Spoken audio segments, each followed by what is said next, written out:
All right, I'm gonna do this stream. I'm gonna start the stream over. I'm gonna delete that other one. Let me go into my YouTube studio and just get this all taken care of while I'm thinking about it. Nah, I'll wait. All right, we'll just go ahead and do it. Let's do this. All right, this is why the video game industry is broken. I found this video. This lady does a great. She worked for Microsoft for a long time. She does a great job explaining what is wrong with the video game industry. And we're back. That's right, Robert. So here we go. I'm going to watch this video and comment on it. No secret the games industry is struggling. Millions of dollars have been lost and thousands of layoffs have occurred. Even games with mild success will not make their money back.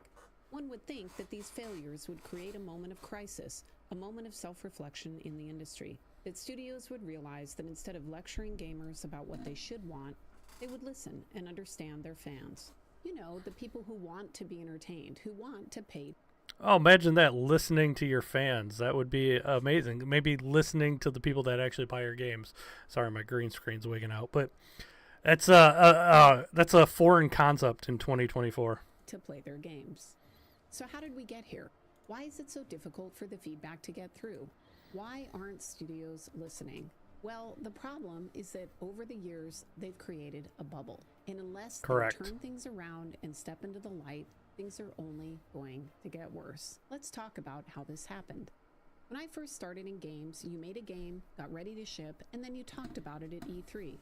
You let people play, and sometimes you even had gamers at E3. It felt like a fun geek fest with friends. As games became more mainstream and made more money, things started to change. The press became more powerful, and reporters that wanted to increase their audience might do so by creating breaking news about your game. See, I noticed this too. So, like, what happened was game developers wanted to hang out with the Hollywood stars, and man, my camera just cannot focus. Hold on one second.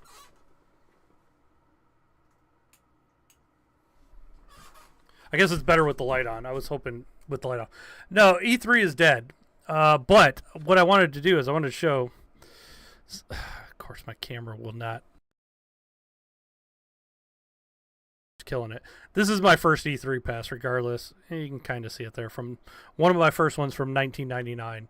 So I went to most of the E3s, almost all of them. Sometimes that was really good, and the game developer would score a magazine cover. They'd get more sales and a lot more attention. Sometimes it wasn't so good because a lot of game developers weren't great at selling their games. They were just great at making them. They might say something wrong about the game, or maybe a reporter would misunderstand. This could end up costing the game developer shelf space, sales, and sometimes their job. Noise in their makeshift trailer park across the street from E3. I think it's more honest. We don't have to put on a big show. Our big show is our technology. Naturally, what happened was the game developers and publishers started to evolve out of self-interest. They needed to protect their investment, so they would set their message and their narrative very specifically before they went to E3. The last thing they wanted was for a reporter to misunderstand and print something that would hurt the game. Now, instead of game developers working 8-hour shifts on the show floor discussing their games, companies moved to designated spokespeople. Designated spokespeople, for example, booth babes, or people that would just talk about that game, and that was cool. That was fine. Then if the person said something wrong, they could say, oh well, that person, they said something wrong. It wasn't a developer saying it. And had secondary people manning the booth. Many companies staffed their floor with beautiful contractors that couldn't answer any in-depth questions. This was when E3 was awesome. Aloha! Welcome to the Maxim Video Game Quiz. This worked really well. Instead of having kind of a grumpy developer that had crunched in order to get their E3 demo done, you had beautiful, that was before people, and they would set a before Adam Sessler went crazy. First impression of your game. Oh my god, I know this one too. The green guy. Giovanni? No. The turtle. Fabio? No. Leonardo? An added benefit was that no reporter in their right mind would quote one of these people as some kind of expert on the game, so it took away that risk. If a journalist wanted an in-depth interview or wanted specific questions about the game answered, then they were directed to a PR spokesperson, and these people were trained. They were intimately familiar with the game, And generally, they didn't say anything stupid. And fortunately, we have a product Except for that people guy. who aren't able to get some form of connectivity. It's called Xbox 360. Right. So stick with 360. That's your message. If you don't. Well, God, if ever there was a shill for the video game industry, it is Jeff Keighley. This is right here. This picture right here represents access journalism. Like, Jeff Keighley is like the face of access journalism. well, don't like it? if you have zero access Yeah. to the internet, that is an offline device. This also really worked to increase the star power of game creation. Speaking of which, like, so back when E3, this is part of the reason I got some of my E3 passes out. So here's one right here. 'Cause I'm looking at good old Todd there. God, of course it's not coming out. See this badge right here? This was an Xbox badge that got you back behind the scenes at certain booths. That was the Xbox badge, but I was able to get behind the scenes at Bethesda before Microsoft owned them. I was in a room with Todd Howard there with about 10 other people, and he was showing off Skyrim before it came out. And it was funny because Skyrim kept the frame rate kept crashing. So every time the frame rate would crash, he would pause and kind of hide it. And they wouldn't let you play it. He wouldn't let you play it, but he was explaining it to everybody. And it looked cool, you know. But me and my business partner, we were kind of laughing how he was hiding the frame rate crashes back then. So here's another. This is my EA Media VIP pass from back in the day. So there really were like two E3s. There became two E3s. There became the one that the public saw, and then there was the one if you were one of the cool kids that could get behind the scenes where you saw the really good stuff. You needed the VIP passes. And luckily my distributor could get me those cool behind the scenes passes. People like stories about another person, right? It's hard to tell a story about the 150 people working on the game. But I would say, as sorry to keep stopping this, but as the years went on, it became even worse and worse and worse. There became like there was a behind the scenes, then there was a behind the scenes for the really, really important people. So there were like layers of it. It became more of a God. If you weren't one of the cool kids, you really didn't get to experience it. It's just too much for people to keep track of. They want to hear about the star. Who is the co-creator of Halo? Who is Jason Jones? That is what they wanted to hear. These spokespeople became famous, and often the press became their friends. It's natural for friendships to develop over time. Yep, the press becoming their friends is the problem. And it helps in interviews if people know each other. It's great to see you again. It's good to see you as well. It's good to People see have this been waiting still for us to going. get back together, and now is And the appropriate I venue. do always enjoy it where you make up features and ask me if they're actually real. Boy, Jeff, I don't like Then you go Jeff back and Keighley. build them, right? No. Sometimes yes. Sometimes yes. We get the pressure to do that. Yes. This created a star power on the interface. I met him a too. couple times. He's an Suddenly, ass. you weren't just a journalist. You weren't just a buyer for GameStop. You were friends with some of the most famous and powerful people in the games industry. If you played your cards right, maybe you'd get exclusive interviews or get to break stories after drinks one night. And the escalation continued. It became normal to wine and dine the press and retail buyers. Since games were on physical media, you had to have shelf space, and even better, cross-promotion with major stores. It was big business. Companies had to manage hundreds of these people at E3. So Xbox had a handler for every major press person and retail buyer. The handler would make sure that the experience for these people was top notch. For press, it was... Yeah, they basically would take you to the back, and you had... It was almost like having a tour guide at Disney. If you could get in the back, they would have somebody show you around. You'd go right to seeing the cool stuff. It was pretty awesome. A PR person. In the Xbox case, they had internal PR and an army of contract PR people from a company called Edelman. They were beautiful, smart, and funny people. For the retail buyers, it was easy because Microsoft already had someone internally that managed every account, and so those people would be the guides for the retail buyers. We got 400 retail pros ready to hang out in the Xbox booth and learn why Xbox One is the best place to play games this year. Where's the best place to play games?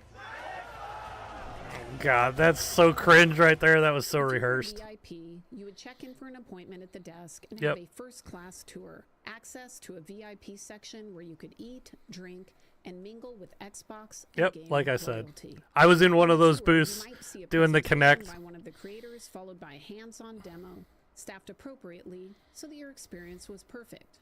This sometimes meant that they would even win when they weren't very good at the I didn't know that they basically set it up so that you would win. game. I like that you actually went through 3 hurdles and you still finished first. So. That's because I run so fast. No matter how many obstacles I hit, I can just make up for it. That's fun. It's pretty phenomenal. If the game was big enough like Gears, there might be an exclusive party or event. It was also The parties were filled cool. with beautiful people, models, and sometimes even celebrities like Paris Hilton. I remember Paris showing up at the event. She walked over to the bar and slammed a few shots. Next thing I knew, Cliffy's girlfriend was posing for a selfie, and there I was looking like, I don't know, where's Waldo in this picture? That's It was a funny picture. Because when Cliffy's girlfriend posted this picture, she made sure to scrub me out of there. I wonder why. Then there were the press briefings before E3 even started. We'd spend weeks leading up to E3 figuring out which games to include and how to create blockbuster sound bites that would further drive our message. I know you plan these things months and months in advance. For anybody that doesn't know, like the planning for this starts like the beginning of the year kind of thing. That's right. It's crazy. So we didn't want a random reporter setting the tone for the entire. The narrator, I'm trying to remember her name, Laura Fryer. She worked for Xbox for all these years. She's like, now she does a YouTube channel. Go subscribe to her YouTube channel. It's pretty good. She gives an in-depth analysis on what she thinks are the problems, and she's right. The problem is it's a bubble now, and she probably wouldn't get hired nowadays because she probably thinks different than the majority of people that they hire now, and that's the main problem. Entire week, so we got ahead of it. We set the tone at that briefing and then gave more details later in the week. And it worked. Sometimes reporters would just report your message exactly, like this article which mirrored our internal XNA messaging. We knew that it was insanely ambitious to assume creating a game engine like XNA was going to somehow change the entire dynamics of the console business. But reporters liked it, and they ran with it. And this still happens. As you saw with Dragon Age, a return to form is exactly what the designer wanted the press to say. Managing the message was critical to a studio's success and was done for survival purposes. But it sadly started to hurt gamers. You now had an industry that was in a bubble. As the friendships and relationships grew, only journalists in the bubble were given exclusives. Access journalism. The review didn't match what was going on. Again, you saw this recently with Veilguard. That's what's happening big time. That's why you can't trust reviews. Did IGN actually believe Veilguard was a 9 out of 10, or did they intentionally ignore the flaws? Did they play the game? Did they like the game, but then after they got into it more, they decided they didn't like it anymore? It's just confusing as to why it appears they're walking back that review. Is it because suddenly they're seeing that gamers don't like it and the sales are going to be low? I don't know the answers, but it's not. Robert, it's like somewhere in the middle, to be honest. Like, it's not as bad as some people make it out to be, but it's not good either. It's like an average game, maybe at best. The problem is they put a bunch, for lack of a better word, they put a bunch of woke stuff in it. And not that that's wrong, that they can do that if they want to. But you got to realize, like, that stuff is really appeals to a tiny minority of gamers. And unfortunately, those tiny minority of gamers are the ones making the games right now. And they're making it for themselves as opposed to what's going to sell to the masses. And yeah, you could say the masses are asses, but they are what moves the needle. They're what sells. So when you put that stuff in there, you're going to turn a lot of people off, and they're not going to buy your game. And you can't just blame it on like bigotry or whatever. It's not for them. That's fine. And then they're the first people too to tell you if you don't like it, don't buy it. Which then when you don't buy it, they call you names for not buying it. So we need to go back to where if you make a game. If you're going to make a game and put that stuff in it, I would make it a new IP, not take an established IP and inject that stuff into it, because you're going to tank that franchise. So it's happening all across, not just video games, it's happening all across media. Well, let's get back to that. That's the video. News story. Then there were the awards at the shows. For game developers, it was a way to Oh, keep God, the score, to get more awards. marketing and support for your game. Awards are paid It for. was a way to gain more shelf space at retail. Look, an expert loves my game. See, IGN says I'm a 9 out of 10. Please give me more shelf space. This created even more power for the journalists because they had a chance to Yep, create their it's own all about brand power and for step up to journalists. the bigger business of Hollywood. Then YouTube took off See? and threatened to bring the Hollywood. whole thing down because suddenly you didn't have to listen to a print magazine. You could just go watch the game being played online and hear what that person had to say about it. Yep. It took a while, but the industry started to notice. I remember being at WB Games and arguing with our PR team about this. Being a Hollywood company, they loved the current setup. They had been cultivating these relationships for years. They knew and loved the model. They didn't want to embrace the new reality. On Gotham City Imposters, we wanted a presence on YouTube, so we made the videos ourselves. All of these videos were done by the actual game developers. They didn't have a budget or help, just their own creativity and time. Once the big companies caught on that YouTube and streaming was here to stay, they started the process again. Yep. The playbook was the same. Yep. Now they're courting YouTubers, so they're paying YouTubers to say what they want. Cultivate a relationship with the most popular streamers and YouTube personalities that love your game and pull them into the bubble. But then something changed. You see, when you're in a bubble or an echo chamber where no real feedback gets through, it's easy to make bad choices. It's easy to believe the friendly journalists when they tell you what a genius you are and how great your game is. Yeah, see, that's my point. A lot of games now are made to check a bunch of boxes that journalists like instead of being made.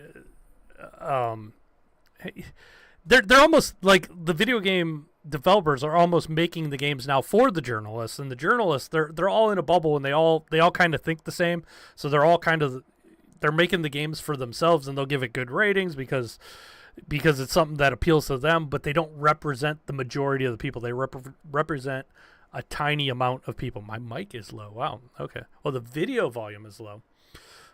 Okay. I'll try to fix it. Thank you. On the score, yeah, we do mock reviews for every game that we launch, and this is like double digits lower than we thought we would be. You stop seeing what the gamers are actually playing. You stop understanding what they want. You stop listening because all you hear is how awesome you are. Let's look at Dragon Age. It took over 6 years to make that game. And that is very expensive even before you start talking about the marketing.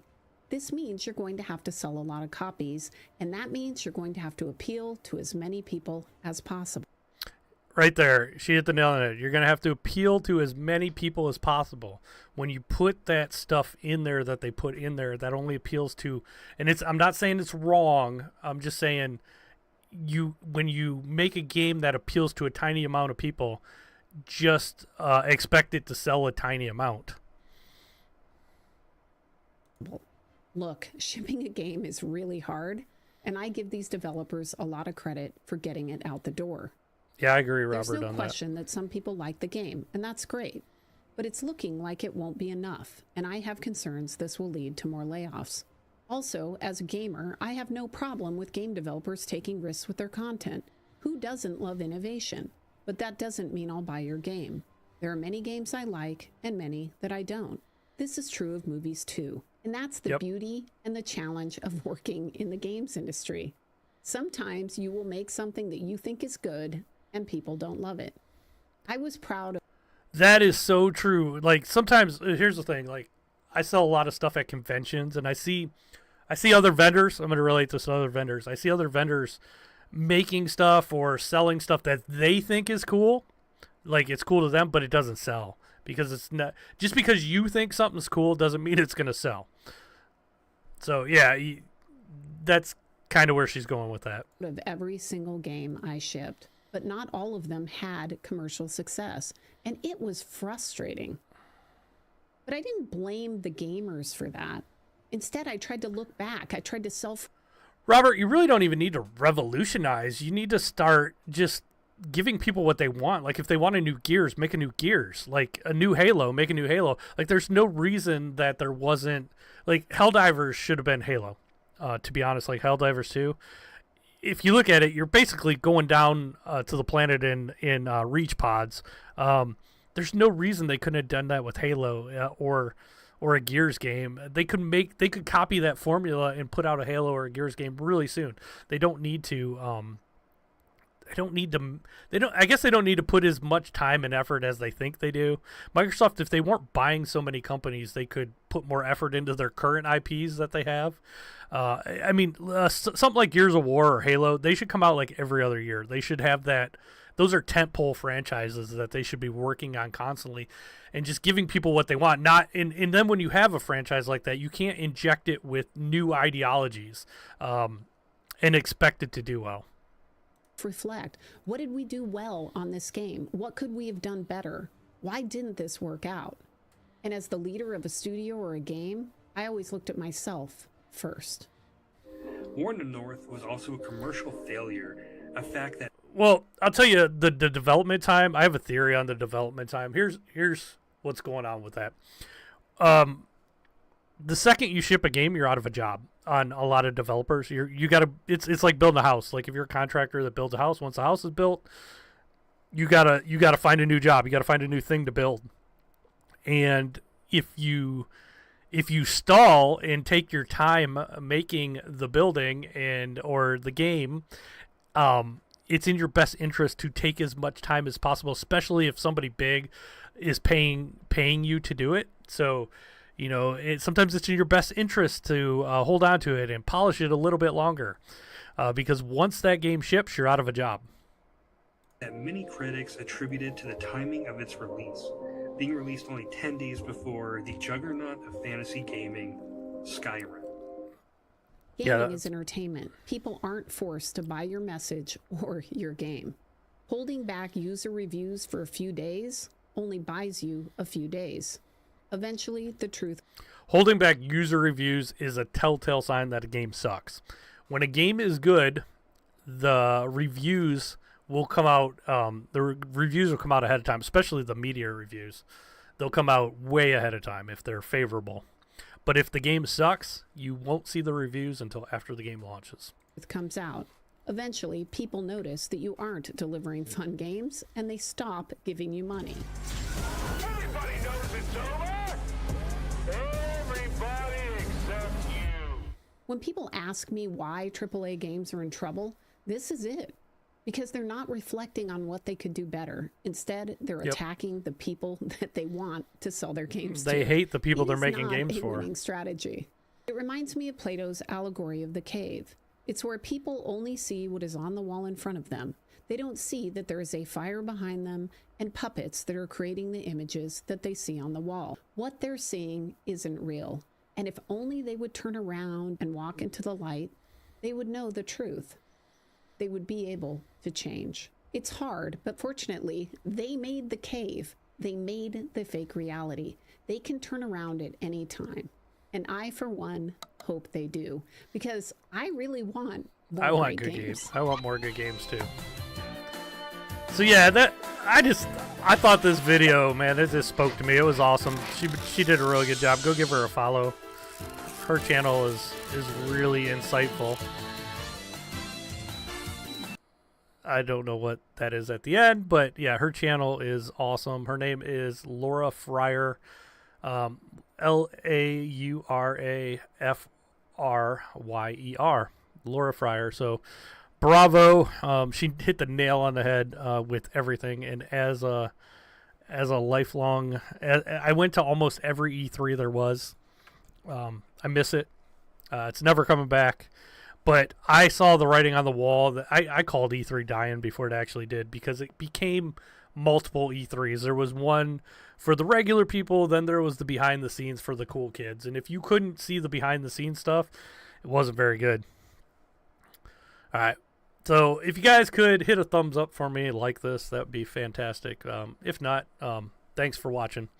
But I think that's all I got for right now, Robert.